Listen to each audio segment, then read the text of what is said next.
तो सबसे पहले हम देखेंगे इसमें डायरेक्ट सेंटेंस क्या होता है और इनडायरेक्ट सेंटेंस क्या होता है। ठीक है, डायरेक्ट का मतलब ये होता है कि भाई मैंने जो है किसी से बात कही, कोई सी बात कही मैंने, ठीक है, और उसने जो है फिर तीसरे व्यक्ति को जाकर के और कोई बात कह दी। ठीक है, तो मैंने अगर आप लोगों से कोई बात कही तो ये तो हो गया डायरेक्ट, डायरेक्ट वाक्य हो गया ये तो। ठीक है, और अगर आपने जो है वो थर्ड पर्सन से, अपने फ्रेंड से या अपने किसी भी रिलेटिव से अगर कोई बात कही कि सर जो है ये ऐसी ऐसी बात कह रहे थे, तो वो जो हो गई वो कौन सी बात हो गई, वो इनडायरेक्ट स्पीच होगी। देखिए आइए हम इसको इस तरीके से समझ सकते हैं, जैसे ही सेड टू मी, ठीक है, उसने मुझसे कहा, ही सेड टू मी, उसने मुझसे कहा, ठीक है, कि I am a rich man, ठीक है, कि मैं जो हूं वो एक रिच मैन हूं। ठीक है, तो ये क्या हो गया, ये डायरेक्ट कन्वर्सेशन हो गया कि भाई उसने जो है ये मुझसे बात कही है कि मैं जो हूं एक अमीर आदमी हूं।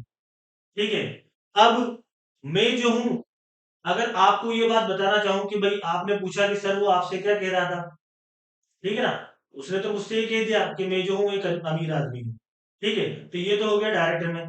ठीक है, लेकिन अगर आपको पूछना हो कि सर उन्होंने जो है या आपके फ्रेंड ने आपसे क्या बात कही, वो आपसे बात कर रहे थे तो सर क्या बोल करके गए हो, ठीक है, तो मैं तुमसे क्या कहूंगा, मैं यूं थोड़ी कहूंगा कि उसने मुझसे यूं बोला कि मैं एक अमीर आदमी हूँ। ठीक है, मैं क्या कहूंगा आपसे कि he told me that he was a rich man, कि वह मुझसे ये बोल करके गए हैं कि वह एक अमीर आदमी है। क्या है, वह एक अमीर आदमी है। ठीक है, तो ये जो चेंज करा हमने, ठीक है, उनकी बात को जो आप तक पहुंचाया, ठीक है, तो ये जो हो गया, ये क्या हो गया, इनडायरेक्ट नरेशन। ठीक है, यानी कोई व्यक्ति अगर आपसे बात कह रहा है, ठीक है, वो तो हो गया डायरेक्ट नरेशन। और अगर आपने वो बात जो है किसी थर्ड पर्सन को, किसी अदर पर्सन को अगर आपने बोली वो बात, बताइए, तो फिर उसको आपको इनडायरेक्ट में बदल करके, इनडायरेक्ट स्पीच में बोल करके और उसको बताना पड़ेगा, तो वो हो गया इनडायरेक्ट नरेशन। ठीक है, तो यहाँ पे हम इनडायरेक्ट में बदलेंगे, तो ही टोल्ड मी, ठीक है, सेड टू जो है वो टोल्ड में बदल जाएगा। और एक चीज और ध्यान रखना कि इसमें हमेशा जो है टोल्ड सेड के बाद में यहाँ पे डायरेक्ट में तो टू आता है, लेकिन जब इसको इनडायरेक्ट के अंदर चेंज करते हैं तो टोल्ड के बाद में टू नहीं आता है। बहुत सारे बच्चे क्या करते हैं, कंफ्यूजन के अंदर वो कंफ्यूज रहते हैं। ठीक है, तो वो क्या करते हैं कि जैसे सेड को तो उन्हें वो जानते हैं कि टोल्ड के अंदर बदलना है, ठीक है, तो वो टोल्ड में तो बदल देंगे। ठीक है, लेकिन ये जो टू देता है ना, ये दिक्कत दे जाता है उनको, ये टू में फिर वो कंफ्यूज हो जाते हैं। तो यहाँ पे क्या करते थे, वो टोल्ड के बाद में भी टू लगा देते। तो हमेशा ये याद रखना कि जब भी अगर सेड टू आए, यानी कि ये जो है रिपोर्टिंग स्पीच, ये जो इन्वर्टेड कोमा वाला जो वाक्य है ना, फर्स्ट में ये भाई दो वाक्य में डिवाइड रहता है, ये डायरेक्ट स्पीच दो वाक्य में डिवाइड रहती है। इसका जो इन्वर्टेड कोमा के पहले वाला जो सेंटेंस रहता है, इन्वर्टेड कोमा के पहले वाला सेंटेंस, उसे कहते हैं रिपोर्टिंग स्पीच। ठीक है, ये इन्वर्टेड कोमा वाला सेंटेंस है, तो ये तो हो गया रिपोर्टिंग स्पीच। और ये इन्वर्टेड कोमा के बाद, इन्वर्टेड कोमा के पहले वाला तो रिपोर्टिंग स्पीच हो गया, और इन्वर्टेड कोमा में जो है सेंटेंस लिखा हुआ वो हो गया रिपोर्टेड स्पीच। ठीक है ना, तो अगर ये जो रिपोर्टिंग स्पीच है, इसके अंदर अगर यहाँ पे सेड टू दे रखा है, तो फिर वो जो है वो सेड टू किसके अंदर बदलेगा, टोल्ड के अंदर, ना कि टोल्ड टू के अंदर। ध्यान रखना, टोल्ड के बाद में टू कभी भी नहीं आता है। और इन्वर्टेड कोमा के बाहर वाला जो सेंटेंस है वो रिपोर्टिंग स्पीच कहलाएगा, और इन्वर्टेड कोमा के अंदर वाला जो सेंटेंस है वो रिपोर्टेड स्पीच कहलाता है। ठीक है, गॉट इट, इतनी चीजें क्लियर हो गई आपके। भाई क्लियर हो गई हो तो कमेंट बॉक्स में जो है आप कमेंट करते हैं कि सर यहाँ तक जो है हमें क्लियर हो गया। ठीक है, तो अगला जो है हम देखते हैं इसके अंदर, अब रिपोर्टिंग स्पीच में चेंज। ठीक है, रिपोर्टिंग स्पीच समझ गए ना, यानी कि इन्वर्टेड कोमा के पहले वाला, इन्वर्टेड कोमा के पहले वाला जो सेंटेंस है उसके अंदर किस तरीके से चेंज होगा। ठीक है, अगर वहां पे से टू लिख रखा है, ठीक है, से टू लिख रखा है, तो वो बदलेगा टेल के अंदर। ठीक है, से टू लिख रखा है तो टेल के अंदर चेंज होगा। अगर सेस टू आ रहा है, ध्यान रखना, इन्वर्टेड कोमा के पहले वाले वाक्य की कह रहा हूं मैं, अगर से टू लिख रखा है तो टेल में, सेस टू लिख रखा है तो वो टेल्स के अंदर। ठीक है, और अगर सेड टू लिख रखा है तो वो बदलेगा टोल्ड के अंदर। ठीक है ना, इतनी चीज क्लियर हो गई। से टू बदलेगा टेल के अंदर, और सेज टू टेल्स में, और सेड टू टोल्ड के अंदर। लेकिन ये भी कब काम करेगी ये कंडीशन, ये भी कंडीशन कब काम करेगी, जबकि इज से टू या सेज टू या सेड टू इसके बाद में अगर पीछे ऑब्जेक्ट दिया हुआ है तो, ऑब्जेक्ट दिया हुआ है तो, जैसे अगर ये लिखा हुआ है ही सेड टू मी, तो ये ऑब्जेक्ट है, और ये जो है ये सब्जेक्ट है। ही सब्जेक्ट है और ये जो है ये ऑब्जेक्ट है। अगर ये पीछे ऑब्जेक्ट दिया हुआ है तो ही फिर जो है ये जो है ये टोल्ड के अंदर बदलेगा। अगर यहाँ पे ऑब्जेक्ट नहीं दे रखा है, अगर यहाँ पे ऑब्जेक्ट नहीं दे रखा है, तो फिर ये जो है ये सेड ऐसा कैसे ही आ जाएगा। ठीक है, ये सेड ऐसा कैसे, इनडायरेक्ट के अंदर भी ऐसा कैसे ही आएगा। ठीक है, अगर सेज दे रखा है, ठीक है, से दे रखा है तो से भी ऐसा कैसे ही आएगा। ठीक है, यानी टू दे दिया तो टू के बाद में कहने का मतलब ये कि टू के बाद में ऑब्जेक्ट होगा। ठीक है, टू के बाद में ऑब्जेक्ट दिया हुआ होगा, ये चीज ध्यान रखना। लेकिन अगर सिर्फ सिंपल से दे दिया, या फिर सेज दे दिया, या फिर ओनली सेड दे दिया, तो फिर इसका मतलब ये है कि उसके पीछे ऑब्जेक्ट नहीं है, और इनडायरेक्ट के अंदर सेज ऐसा कैसे ही लिखा में आ जाएगा, और सेज भी ऐसा कैसे ही लिखा में आ जाएगा, और सेड भी ऐसा कैसे ही लिखा में आ जाएगा, अगर ऑब्जेक्ट नहीं है तो। टू लगाने का मतलब ही ये है कि पीछे ऑब्जेक्ट दिया गया है। लेकिन लेकिन इनडायरेक्ट के अंदर जो है टू नहीं लगाना, इनडायरेक्ट के अंदर टू नहीं लगाना, यहाँ टेल के बाद में टू नहीं लगाना, या टेल्स के बाद में टू नहीं लगाना, और ना यहाँ टोल्ड के बाद में टू लगाना। भाई आप यूं कह दोगे सर टू जो है वो तो यानी कि ऑब्जेक्ट को जो है वो इंगित कर रहा है कि टू के बाद में ऑब्जेक्ट आएगा, तो ऐसा नहीं है यहाँ। ठीक है ना, तो यहाँ पे ये चीज क्लियर हो गई आपके। ठीक है ना, अब इसका एक उदाहरण देख लो, जैसे he says I am not sure. ठीक है, he says I am not sure. ठीक है, अब यहाँ पे क्या है, यहाँ पे पीछे ऑब्जेक्ट नहीं है, यहाँ पे ही सेज दे रखा है, उसके पीछे ऑब्जेक्ट नहीं दे रखा है। ठीक है, और उसके बाद जो है इन्वर्टेड कोमा में आई एम नॉट श्योर। अब ये जो है ये रिपोर्टिंग वर्ब प्रेजेंट टेंस के अंदर है, ये किसके अंदर है, प्रेजेंट टेंस के अंदर। ठीक है,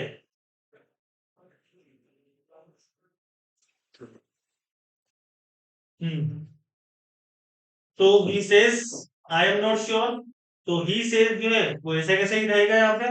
ठीक है, और यहाँ पे कंजक्शन के रूप में क्या इस्तेमाल होगा, हेड कंजक्शन का उपयोग करेंगे। ठीक है, कौन सा कंजक्शन यूज में आएगा एजेटिव सेंटेंस में, ये एजेटिव सेंटेंस है तो उसके अंदर कौन सा कंजक्शन यूज में आएगा हमेशा, गेट कंजक्शन। ठीक है, और आई जो है यहाँ पे ही में चेंज हो जाएगा। ठीक है, अब ये ही सेज, क्योंकि ये जो है ये यहाँ पे वर्ब कौन सी दे रखी है, प्रेजेंट की वर्ब दे रखी है। ठीक है ना, तो टेंस में परिवर्तन कब होगा, जबकि पास्ट की वर्ब दे रखी होगी, यानी कि सेट टू वाली वर्ब दे रखी होगी ना, तब हम जो है अंदर टेंस के अंदर परिवर्तन करेंगे। लेकिन यहाँ पे ये सेज जो है ये कौन सी वर्ब दे रखी है यहाँ पे, ये प्रेजेंट की वर्ब दे रखी है, तो इस वजह से यहाँ पे जो प्रेजेंट ही यहाँ पे सेंटेंस जो है ये चलेगा। तो यहाँ पे जो सब्जेक्ट है आई जो है वो क्या हो जाएगा, ही हो जाएगा।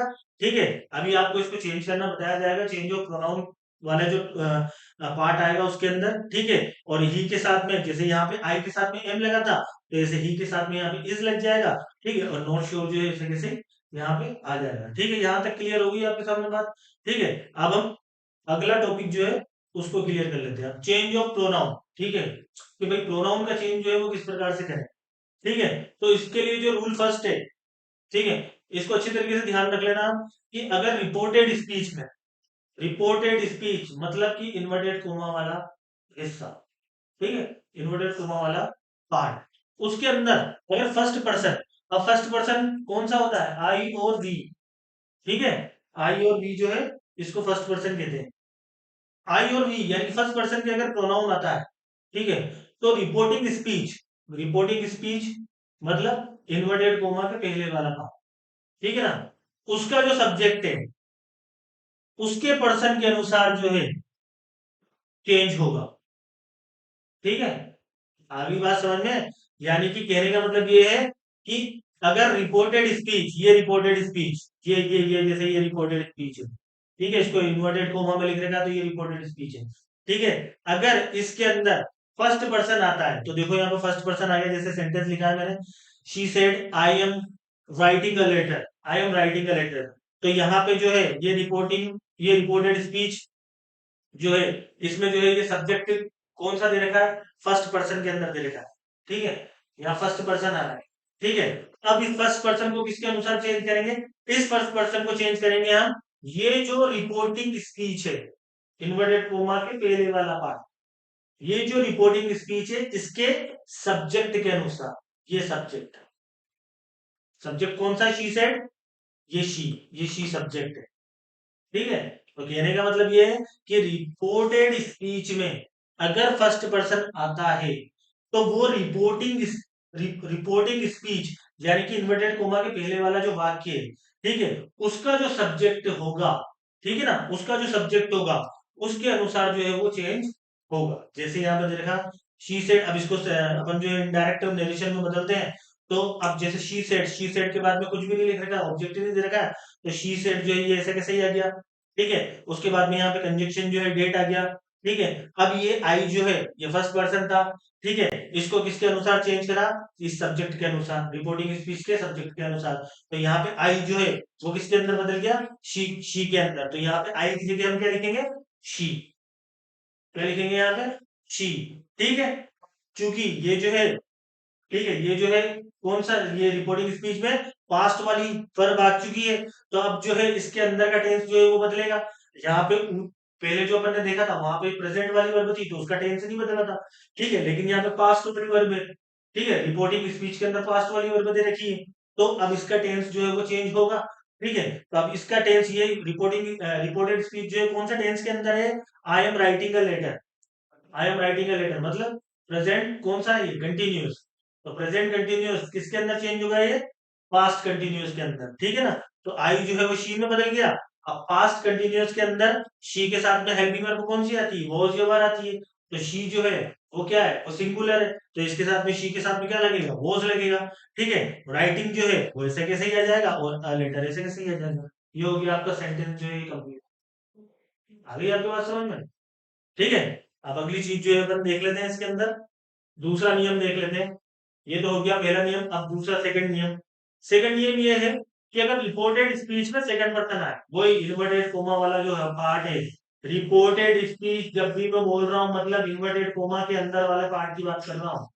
इसमें कंफ्यूज हो जाते हैं बच्चे, कंफ्यूज नहीं होना है आपको। रिपोर्टेड स्पीच का मतलब इन्वर्टेड कोमा के अंदर वाला जो वाक्य, वो जो सेंटेंस दे रखा वो, अगर उसमें सेकंड पर्सन आता है। अब सेकंड पर्सन सर कौन सा होता है, सेकंड पर्सन किसे कहते हैं, कौन सा होता है सेकंड पर्सन इंग्लिश के अंदर, सेकंड पर्सन इंग्लिश के अंदर सिर्फ यही होता है, व्यू। ठीक है, सिर्फ यू जो है वही सेकंड पर्सन होता है। अभी आपके बात समझ में। तो अगर उसमें सेकंड पर्सन प्रोनाउन आता है, ठीक है ना, तो वो कैसे चेंज होगा, अब वो चेंज होगा रिपोर्टिंग स्पीच, मतलब कि इन्वर्टेड कोमा के पहले जो सेंटेंस दे रखा है, इन्वर्टेड कोमा के अंदर वाला नहीं, इन्वर्टेड कोमा के पहले जो सेंटेंस दे रखा है, ठीक है, उसमें जो ऑब्जेक्ट आया है, उसका जो ऑब्जेक्ट आया है, वहां पे फर्स्ट पर्सन कैसे चेंज हो रहा था, सब्जेक्ट के अनुसार। यहां पे सेकंड पर्सन कैसे चेंज होगा, रिपोर्टिंग स्पीच के ऑब्जेक्ट के अनुसार। ठीक है, फर्स्ट पर्सन याद रखना सब्जेक्ट के अनुसार, और सेकंड पर्सन किसके अनुसार होगा, ऑब्जेक्ट के अनुसार। ठीक है, तो ऑब्जेक्ट के अनुसार बदलेगा। जैसे सेंटेंस है, ही सेड टू मी, ये रिपोर्टिंग स्पीच का सेंटेंस है, ही सेड टू मी। ठीक है, अब रिपोर्टेड वर्ब के अंदर, यानी कि रिपोर्टेड स्पीच में दे रखा है यू डू इट वेल।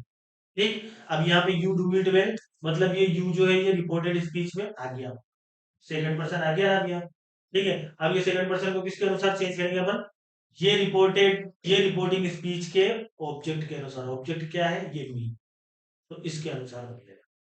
ये यू किसके अनुसार चेंज होगा, इस मी के अनुसार चेंज होगा। ठीक है, तो कैसे चेंज होगा, सेट टू, सेट टू के बाद में ऑब्जेक्ट दे रखा है तो जाहिर सी बात है टोल्ड लगाएंगे, टोल्ड के बाद में मी लगाएंगे, कंजक्शन डेट से हम जोड़ देंगे। और ये जो यू है, ठीक है, ये सब्जेक्टिव केस में है, ये सब्जेक्टिव केस में दे रखा है यहाँ पे, इसके केस भी हम बताएंगे आपको कि कौन कौन से केस में होते हैं। तो ये यू जो है सब्जेक्टिव केस में है, तो अब ये बदलेगा मी के अनुसार। ठीक है, तो मी जो है, मी का सब्जेक्टिव केस क्या होगा, आई। तो मी का सब्जेक्ट, यहाँ ऐसा नहीं कि मी उठा करके यहाँ पे रख देंगे, नहीं, ये किस केस में, सब्जेक्टिव केस में। तो मी को सब्जेक्टिव केस में लाना पड़ेगा, तो इसका सब्जेक्टिव केस मी का क्या है, आई। ठीक है, अब उसके बाद में यहाँ पे जो है ये डू है। ठीक है, यानी कि वही पास्ट इंडेफिनिट टेंस वाली है। ठीक है, तो पास्ट प्रेजेंट इंडेफिनिट का है, तो प्रेजेंट इंडेफिनिट जो है वो उसके किस में बदलेगा, पास्ट वाले में बदलेगा। तो डू किसके अंदर बदल जाएगा यहाँ पे, डिड के अंदर। ठीक है, तो आई डिड और ये इट वेल जो है ये ऐसा कैसे लिखाई में आ जाएगा, तो ये जो सेंटेंस है ये कंप्लीट हो गया। आगे बात समझ में। ठीक है, तो ये ऑब्जेक्ट के अनुसार क्यू जो है वो ऑब्जेक्ट के अनुसार चेंज होगा। अब इसका जो लास्ट नियम है थर्ड, वो है कि अगर रिपोर्टेड स्पीच में थर्ड पर्सन आता है तो वो नहीं बदलता है। ठीक है, रिपोर्टेड स्पीच में थर्ड पर्सन आता है, मतलब कि इन्वर्टेड कोमा के अंदर अगर थर्ड पर्सन आ गया तो उसको चेंज नहीं करना है, ऑब्जेक्ट के अनुसार चेंज करना है, ना ऑब्जेक्ट के अनुसार चेंज करना है, ऐसा कैसे उसको जैसा है वैसा कैसे ही लिख देना। जैसे यहाँ पे दे रखा है माई फ्रेंड सेड। ठीक है, ये reporting speech my friend said. ठीक है, उसके बाद रिपोर्टेड स्पीच में he is he is a good postman. अब यहाँ पे ही जो है ये थर्ड पर्सन है। ठीक है, तो अब इसको ये झंझट नहीं देखनी है कि फिर सब्जेक्ट देखे फिर ऑब्जेक्ट देखे, नहीं। ये जो है ये ऐसा कैसे ही है, थर्ड पर्सन कौन कौन से, ही शी इट किसी का नाम। ठीक है, ये जो है ये सारे थर्ड पर्सन के अंदर आते हैं, ही शी इट किसी के नेम वेम सब जो है थर्ड पर्सन में आते हैं। तो यहाँ पे जो अगर थर्ड पर्सन दे रखा होगा तो उसमें चेंज होगा ही नहीं। तो बस ये माई फ्रेंड सेड, तो माई फ्रेंड सेड ऐसे ऐसे कैसे ही आ गया, क्योंकि अब ऑब्जेक्ट नहीं है तो ऑब्जेक्ट के बाद में, भाई ऑब्जेक्ट होता तो हम यहाँ टोल्ड लगाते, लेकिन ऑब्जेक्ट नहीं देखा तो सेड का सेड ही आ जाएगा। कंजक्शन लगा दिया हमने डेट। ठीक है, और ये ही जो है ये ऐसे कैसे ही लिख दिया। बट टेंस का परिवर्तन करना है। यहाँ पे टेंस जो है he is a good postman, यहाँ प्रेजेंट टेंस है, तो इसको जो है किसके अंदर बदलेंगे, पास्ट टेंस के अंदर बदल देंगे। तो इसकी जगह सिर्फ क्या लग जाएगा, होस लग जाएगा, और गुड गुड पोस्टमैन ऐसे कैसे ही आ जाएगा। ये आपकी जो है ये 2 नंबर पक्के हो गए इसके अंदर। ठीक है, कोई इतना डिफिकल्ट नहीं है, अगर एक बार ध्यान लगा करके समझोगे और थोड़ी सी प्रैक्टिस करोगे तो आपको जो ये कंप्लीट समझ में आ जाएगा। ठीक है ना, अब इसका जो है अगला देख लेते हैं अपन। ठीक है, अब इसका अगला पार्ट जो है वो आता है चेंज ऑफ टेंस। ठीक है, कि टेंस जो है वो कैसे चेंज हो, यानी टेंस जो रिपोर्टेड स्पीच के अंदर जो टेंस आएगा उसको बदलना कैसे। ठीक है, अब यहाँ पे जो है ये आपके मैंने टेबल बना रखी है कि डायरेक्ट स्पीच में जो टेंस होगा तो वो इनडायरेक्ट स्पीच में कौन सा टेंस के अंदर जाएगा। ठीक है, तो यहाँ पे जैसे प्रेजेंट इंडेफिनिट टेंस दे रखा है। ठीक है, तो प्रेजेंट इंडेफिनिट टेंस जो है वो जाएगा पास्ट इंडेफिनिट के अंदर। अब आपको कोई सा टेंस तो आते ही नहीं, टेंस तो हमने पढ़े ही नहीं है। ठीक है, तो टेंस जो है इतना मुश्किल काम नहीं है। ठीक है, उसका भी एक वीडियो जो है आपको अपलोड कर दिया जाएगा। ठीक है ना, प्रेजेंट टेंस, अब प्रेजेंट टेंस में क्या है, इसके अंदर सिर्फ हमें ये देखना है कि बस वर्ब की फर्स्ट फॉर्म के अंदर एस या ईएस आता है, और फिर उसके बाद में क्या आ जाएगा, ऑब्जेक्ट आ जाएगा। ठीक है, सब्जेक्ट आएगा, वर्ब की फर्स्ट फॉर्म में एस या ईएस और ऑब्जेक्ट आ जाएगा। और पास्ट इंडेफिनिट के अंदर क्या आती है, वर्ब की सेकंड फॉर्म आती है। ठीक है, ये अफर्मेटिव सेंटेंस के अंदर। ठीक है, अगर नेगेटिव होगा तो डिड आएगा, डिड नॉट आएगा। ठीक है ना, इसके अंदर, और इसके अंदर अगर नेगेटिव होगा सेंटेंस तो डू नॉट या डज नॉट आ जाएगा। ठीक है ना, और उसके बाद में प्रेजेंट कंटिन्यूअस, प्रेजेंट कंटिन्यूअस जो है उसमें क्या आता है, उसमें आता है इज, एम और ये आर। ठीक है, और उसके साथ वर्ब की फर्स्ट फॉर्म में आईएनजी आ जाएगा। ठीक है, अब ये किसके अंदर बदलेगा, प्रेजेंट कंटिन्यूअस किसके अंदर बदलेगा, पास्ट कंटिन्यूअस के अंदर। तो पास्ट कंटिन्यूअस जो है वो क्या होगा, वाज या वर। ठीक है, और उसमें वर्ब की फर्स्ट फॉर्म में आईएनजी आ जाएगा। ये पास्ट कंटिन्यूअस हो गया, बार बार और वर्ब की फर्स्ट फॉर्म में आएंगी। उसके बाद में ये प्रेजेंट परफेक्ट, प्रेजेंट परफेक्ट में क्या क्या होता है, हैज और हैव, और फिर वर्ब की थर्ड फॉर्म हो, हैज या हैव के साथ में वर्ब की थर्ड फॉर्म आती है। तो ये पास्ट परफेक्ट के अंदर क्या होगा, पास्ट परफेक्ट के अंदर ये हेड के साथ में वर्ब की थर्ड फॉर्म आ जाएगी। बस ये चीज ही तो आपको ध्यान रखनी है। ठीक है, उसके बाद में present perfect continuous, present perfect continuous के अंदर ये हैज और हैव, ये हैज या हैव बीन, इसके अंदर क्या लग जाएगा, बीन लग जाएगा। ठीक है, और वर्ब की फर्स्ट फॉर्म आएगी, और उसके बाद में क्या आएगा, आईएनजी आएगा इसके साथ में। तो पास्ट परफेक्ट कंटिन्यूअस ये जो है ये पास्ट परफेक्ट कंटिन्यूअस के अंदर बदलेगा, तो इसके अंदर क्या आ जाएगा, हैड बीन और वर्ब की फर्स्ट फॉर्म में आईएनजी। ठीक है, हैड बीन और वर्ब की फर्स्ट फॉर्म के अंदर आईएनजी आ जाएगा। ये पास्ट इंडेफिनिट, पास्ट इंडेफिनिट किसके अंदर बदलेगा, पास्ट इंडेफिनिट पास्ट परफेक्ट के अंदर चेंज होगा। पास्ट इंडेफिनिट किसके अंदर चेंज होगा, पास्ट परफेक्ट के अंदर। पास्ट इंडेफिनिट क्या है, वर्ब की सेकंड फॉर्म। ठीक है, और ये जो है ये क्या है, ये वर्ब की हेड के साथ में वर्ब की थर्ड। ठीक है। और पास्ट कंटिन्यूअस किसके अंदर जाएगा? पास्ट कंटिन्यूअस का मतलब वॉज और वर, और इसके साथ में वर्ब की फर्स्ट फॉर्म में आईएनजी। और ये जाएगा पास्ट परफेक्ट कंटिन्यूअस में। पास्ट परफेक्ट कंटिन्यूअस मैंने आपको बताया था हैड बीन, ठीक है, और वर्ब की फर्स्ट फॉर्म में आईएनजी, ठीक। और उसके बाद में पास्ट परफेक्ट जो है वो हैड प्लस वर्ब की थर्ड फॉर्म। तो पास्ट परफेक्ट के अंदर कोई चेंज नहीं होगा। Past perfect head plus verb की थर्ड फॉर्म दे रखी, तो पास्ट परफेक्ट ऐसे कैसे उधर भी पास्ट परफेक्ट आएगा उसके अंदर बनकर। पास्ट परफेक्ट के अंदर कोई चेंज नहीं किया जाता है, ठीक है। पास्ट परफेक्ट जो है पास्ट इनडायरेक्ट स्पीच में भी ऐसे कैसे आता है, वो वर्ब की थर्ड फॉर्म जो हेड के साथ में वर्ब की थर्ड फॉर्म कैसे आ जाएगी, ठीक है। और अगर पास्ट परफेक्ट कंटिन्यूअस अगर दे रखा है, ठीक है, पास्ट परफेक्ट कंटिन्यूअस अगर डायरेक्ट स्पीच के अंदर दे रखा है, तो इनडायरेक्ट स्पीच के अंदर पास्ट परफेक्ट कंटिन्यूअस भी ऐसे कैसे आ जाएगा, उसके अंदर भी कोई परिवर्तन नहीं होगा। तो ये जो दो टेंस है इनके अंदर कोई चेंजेस नहीं होंगे, ये ऐसे कैसे ही आ जाते हैं, ठीक है ना। तो क्लियर हो गई बात। प्रेजेंट इंडेफिनिट पास्ट इंडेफिनिट में चेंज होगा, प्रेजेंट कंटिन्यूअस पास्ट कंटिन्यूअस के अंदर चेंज होगा, प्रेजेंट परफेक्ट पास्ट परफेक्ट के अंदर चेंज होगा, present perfect continuous past perfect continuous के अंदर चेंज होगा, पास्ट इंडेफिनिट जो है वो पास्ट परफेक्ट में चेंज होगा। पास्ट इंडेफिनिट पास्ट परफेक्ट में ध्यान रखना अच्छी तरीके से। पास्ट कंटिन्यूअस जो है वो पास्ट परफेक्ट कंटिन्यूअस में चेंज होगा, और पास्ट परफेक्ट में कोई चेंज नहीं होगा, ना पास्ट परफेक्ट कंटिन्यूअस के अंदर कोई चेंज, ठीक है।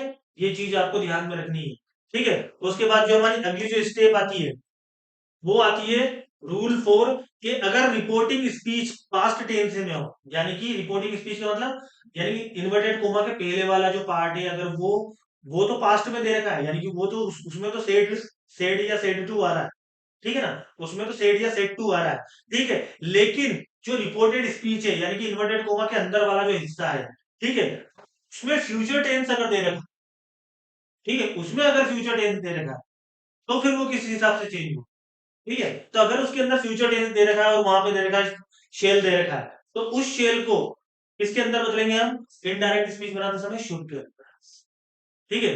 अगर वहां पे विल दे रखा है तो फिर वो किसके अंदर चेंज होगा? वुड के अंदर, ठीक है ना। अगर वहां पे शेल भी दे रखा है तो फिर वो किसके अंदर चेंज होगा?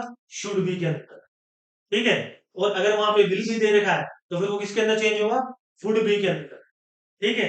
और अगर शेल हैव दे रखा है तो वो चेंज होगा शुड हैव के अंदर, और अगर विल हैव दे रखा है तो वो चेंज होगा वुड हैव के अंदर, ठीक है। और एक और चीज ध्यान रखना, ठीक है ना, कि अगर यहाँ पे मे दे रखा है तो फिर वो जो है चेंज हो जाएगा माइट के अंदर, ठीक है। अगर यहाँ पे मैं लिख देता हूँ, अगर यहाँ पे मे जो दे रखा होगा तो फिर वो एक तरीके से माइट के अंदर चेंज होता है, लेकिन ये मॉडल्स के अंदर आ जाता है ये कुल मिला करके, ठीक है ना। ये इसके अंदर नहीं आएगा, ये तो अभी टेंस की बात होगी, ये मॉडल के अंदर आ जाएगा, ठीक है। मे जो है ये तो कोई, हालांकि ये मॉडल है ना कि कोई ये वर्ब है, ठीक है ना। आप तो यही चीज ध्यान रखना कि शेल विल और will shall be will be, ठीक है, शाल हैव विल हैव जो है ये किसके अंदर चेंज होता है, ये तो जो हो गई मॉडल की बात हो गई है, ठीक है ना। ये मॉडल वाला जो पार्ट है हम अगली बार देखेंगे, ठीक है। तो ये जो है ये टेंस जो है ये फ्यूचर वाले जो टेंस है, अगर रिपोर्टिंग स्पीच पास्ट टेंस में होगी, तो अगर रिपोर्टेड स्पीच के फ्यूचर टेंस में होगा, तो इस अनुसार इस टेबल के अनुसार जो है हम चेंज करेंगे। इस टेबल को आप ध्यान में रखें, ठीक है। उसके बाद में हमारा जो अगला पार्ट जो है, ठीक है, वो है ऑक्सिलरीज, ठीक है। ऑक्सिलरीज, ऑक्सिलरीज जो वर्ब होती है, ठीक है ना, यानी कि एक तरीके से हेल्पिंग वर्ब मान लो आप, ठीक है। और मॉडल मॉडल जो भी है वो मान लो आप, जैसे मैं मे का बता रहा था ना वो पिछली बार में, तो वो आ गया यहाँ पे, कि देखो यहाँ पे जैसे डायरेक्ट स्पीच और इनडायरेक्ट स्पीच में किस तरीके से चेंज होगा अगर यहाँ पे ऑक्सिलरी दे रखी है तो देखो यहाँ पे अगर केन दे रखा है तो आप यहाँ पे इनडायरेक्ट स्पीच में आपको कुड में चेंज करना है उसको, ठीक है। अगर मे दे रखा है तो वो चेंज होगा माइट के अंदर, मे को इनडायरेक्ट में किसमें चेंज करना? माइट के अंदर। अगर विल दे रखा है तो फिर वो किसके अंदर चेंज होगा? वुड के अंदर, ठीक है ना। और अगर इज दे रखी है, इज ऑक्सिलरी, तो इसको चेंज करेंगे हम वॉज में। एम दे रखा है तो एम को भी चेंज करेंगे किसके अंदर? वॉज के अंदर। अगर आर दे रखा है तो आर जो है वो हालांकि प्लूरल है वो चेंज है, तो यहाँ पे प्लूरल वाली पर जो है वो हेल्पिंग वर्ब आएगी, तो यहाँ पे प्लूरल वाली कौन सी? वर्ब, ठीक है। तो यहाँ पे आर जो है वो किसके अंदर चेंज होगा? वर्ब के अंदर। अगर डू दे रखा है तो डू चेंज होगा डिड के अंदर। अगर डस दे रखा है तो डस भी चेंज होगा डिड के अंदर, ठीक है ना। और अगर हैव दे रखा है तो हैव चेंज होगा हेड के अंदर, और अगर हैज दे रखा है तो हैज भी चेंज होगा हेड के अंदर। ठीक है। और इसी तरीके से अगर वाज और वर दे रखे हैं तो वाज और वर जो है वो चेंज होगा हेड बीन के अंदर। ठीक है ना। वाज और वर किसके अंदर चेंज होगा, हेड बीन के अंदर। और इसी तरीके से अगर हैज टू और हैव टू आता है, अगर हैज टू दे रखा है या हैव टू दे रखा है तो फिर वो चेंज होगा हेड टू के अंदर। तो इस तरीके से जो है, ठीक है, ये आपकी जो है ये सारे जो है ये जो टेबल्स हैं आपको ध्यान में रखनी है। और जो जो भी अभी हमने जो नियम बताए हैं उनको आप ध्यान में रखना है कि भाई टेंस में किस प्रकार परिवर्तन होगा और प्रोनाउंस में किस प्रकार से परिवर्तन होगा, प्रोनाउन को किस हिसाब से चेंज में करना है, ठीक है, टेंस को किस हिसाब से चेंज करना है, दूसरी जो ऑक्सिलरीज है उनको किस हिसाब से चेंज करना है, रिपोर्टेड स्पीच क्या होती है, रिपोर्टिंग स्पीच क्या होती है, ये सारी चीजें आज हमने क्लियर करी है फर्स्ट पार्ट के अंदर। ठीक है। तो इसका जो लास्ट पार्ट है वो हम आपके सामने कल जो है लेकर के उसको हाजिर होंगे, तो उसके अंदर जो है आपको आगे का जो बताया जाएगा कि भाई WH वाले वाक्य हैं और मॉडल से जो चालू होते हैं, और फॉरवर्ड वाले जो वाक्य हैं, ठीक है, एक्सक्लेमेटरी सेंटेंस जो है वो किस प्रकार से बनाए जाते हैं, तो उसको भी आप देखना ना भूलिए, वरना अधूरा ज्ञान जो है वो आप लेकर के मत जाइएगा। ये वीडियो देखने के बाद में आप जो है जो कल हम अपलोड करें वो वाला वीडियो आप अवश्य रूप से देखें, वरना आपके डायरेक्ट और इनडायरेक्ट जो है वो सही ढंग से क्लियर नहीं हो पाएंगे और एग्जाम में आपको दिक्कत आ सकती है। ठीक है। तो मिलते हैं नेक्स्ट पार्ट के अंदर, तब तक के लिए टिल देन नमस्कार, खुदा हाफिज, शब बखैर।